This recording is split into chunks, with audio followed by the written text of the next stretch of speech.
பிரச்சனை இருக்குது, நான் தீர்த்துட்டேன், நான் சொத்து பிரச்சனையை மட்டும் என்னால் தீர்த்த முடியல அப்படின்னு சொல்லுவாங்க. ஏன்னா இன்றைக்கி சொந்தக்காரங்களுக்குள்ளேயோ ஃப்ரெண்ட்ஸ்குள்ளேயோ ஏதோ ஒரு ரூபத்தில் பார்த்திங்கன்னா அந்த சொத்து பிரச்சனை இருக்கும். நீ பாரு நான் பாருங்கிற போது தான் கோர்ட்டு கேஸுன்னு போய் ரெண்டு பேருக்குமே இல்லாமல் வந்து நிற்பாங்க.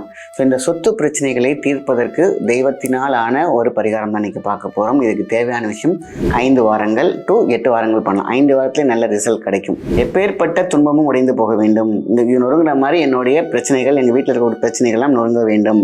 யாரும் அடித்து கொள்ளாமல், மிகப்பெரிய பிரச்சனைகள், உயிர் சேதம் இல்லாமல், அதேமாரி நார்மலாக ஒரு சொத்து பிரச்சனை தீரணும் அப்படின்னு கேட்டிங்கனாக்கா இந்த விளக்கு ஏற்றி ஜஸ்ட் ஒரு அம்மன் கோயில். இதை நார்மலாக சொத்து பிரச்சனை தீர்க்கிறதோ இல்லையோ, வீட்டில் இருக்கக்கூடிய மிகப்பெரிய தீய சக்தியை ஒழிக்கக்கூடிய ஒரு சக்தி, குடும்பம் நலம், நிம்மதி, பேராசை இல்லாத ஒரு அழகான ஒரு குடும்பம், இப்படி சந்தோஷம் நிறைந்த ஒரு குடும்பத்தை கொடுக்கறதுக்கான ஒரு விளக்கு தான். தாத்தா காலத்துலேருந்து உள்ள பிரச்சனை, அதனால் இது எங்களால் தீர்த்து கொஞ்சம் முடியல, கேட்க போனாக்கா அது என்ன காது கொடுத்து கேட்க மாட்டேங்கிறாங்க, இப்படி பல விஷயங்கள். யாருக்கும் கெடுதல் நினச்சி ஏற்றக்கூடாது. அப்படி ஏற்றினா இது பழிக்கவே பழிக்காது. நல்ல விஷயங்களுக்கு மட்டுமே இறை தொண்டு இருக்க வேண்டும்.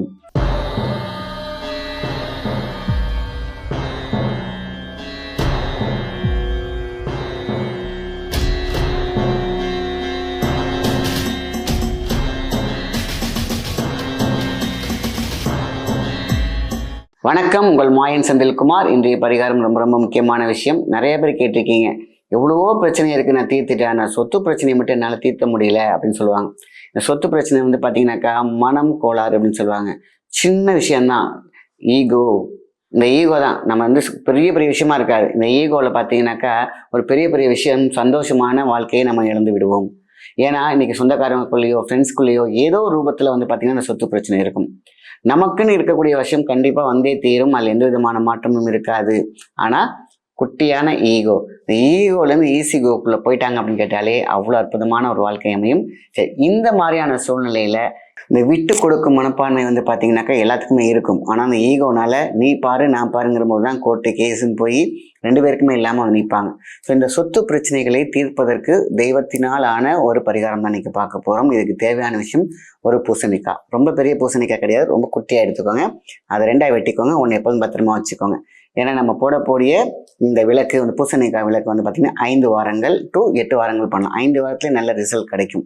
ஏன்னு கேட்டிங்கன்னா இந்த பூசணிக்காய் விளக்கு பார்த்திங்கனாக்கா குடும்பத்தை விளக்கேற்றி வைக்கக்கூடிய சக்தி. எல்லாத்துக்கும் புரிதல் என்ற ஒரு விஷயத்தை குறிக்கும். சில பேருக்கு தீராத பகை இருக்கும், என்ன ரீசனே தெரியாது. குடும்பமாக வந்துட்டு இருக்கலாம். ஆனால் அது என்னவோ இந்த ஈகோங்கிற ஒரே மிகப்பெரிய ஒரு பிரச்சனையில தான் நிற்கும். ஸோ இந்த பூசணிக்காய் விளக்கு பார்த்தீங்கன்னா என்றைக்குமே பூசணிக்காய் பார்த்தீங்கன்னா அரசாணி அப்படின்னு சொல்லுவாங்க. அன்பையும் நம்ம எப்பேற்பட்ட எதிரியையும் நண்பனாக்கும் ஒரு மிகப்பெரிய குணம் இந்த பூசணிக்காய் உண்டு. அதனால தான் பார்த்தீங்கன்னா நம்ம நல்லா நினைக்கிறோம் பூசணிக்காய் திருஷ்டிக்காக உடைக்கிறோம். அப்படி கிடையாது. இப்படி உடைக்கும் பொழுது எப்பேற்பட்ட துன்பமும் உடைந்து போக வேண்டும். இது நொறுங்குற மாதிரி என்னுடைய பிரச்சனைகள், எங்கள் வீட்டில் இருக்கிற பிரச்சனைகள்லாம் நொறுங்க வேண்டும். அதே மாதிரி பார்த்தீங்கன்னா நிறைய விஷயங்கள் இந்த பூசணிக்காய் சொல்லலாம்.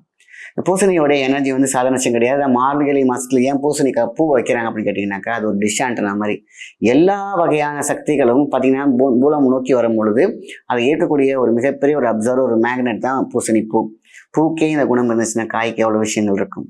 பல நல்ல விஷயங்களை இந்த காயை வச்சு பண்ணியிருக்காங்க.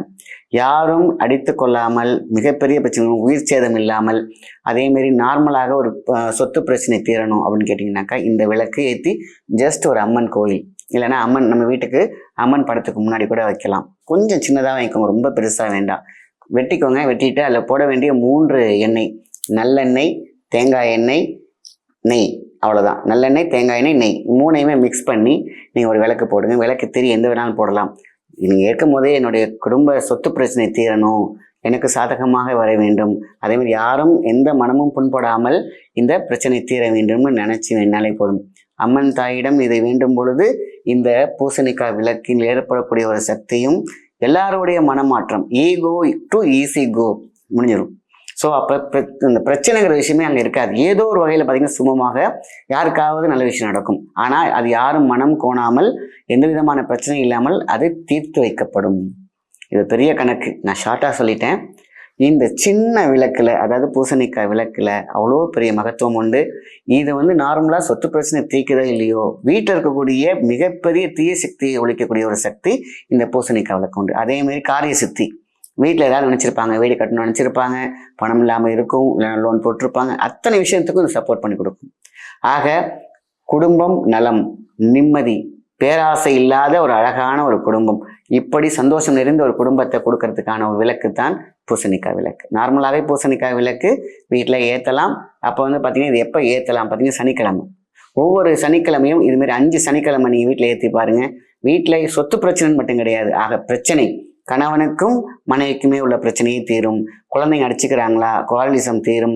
அதே மாதிரி ஆஃபீஸில் பிரச்சனைகள் இருக்கா தீரும். இப்படி பிரச்சனைகளை தீர்க்கறதுக்கு சூப்பராகவே இது வந்து ஹெல்ப் ஆகும். ஆக இது வந்து மெயினாக எல்லாரும் என்ன பண்ணுங்க, குடும்ப பிரச்சனை, அடுத்த சொத்து பிரச்சனை தான் அதிகமாக கேட்குறவங்களாம் சொத்து பிரச்சனை. நான் நல்லா சொல்ல தான் வரேன், ஆனால் அவங்க புரிஞ்சிக்க மாட்டேங்கிறாங்க. எங்களுடைய தாத்தா காலத்துலேருந்து உள்ள பிரச்சனை, அதனால் இது வந்து எங்களால் தீர்த்துக்க கொஞ்சம் இல்லை.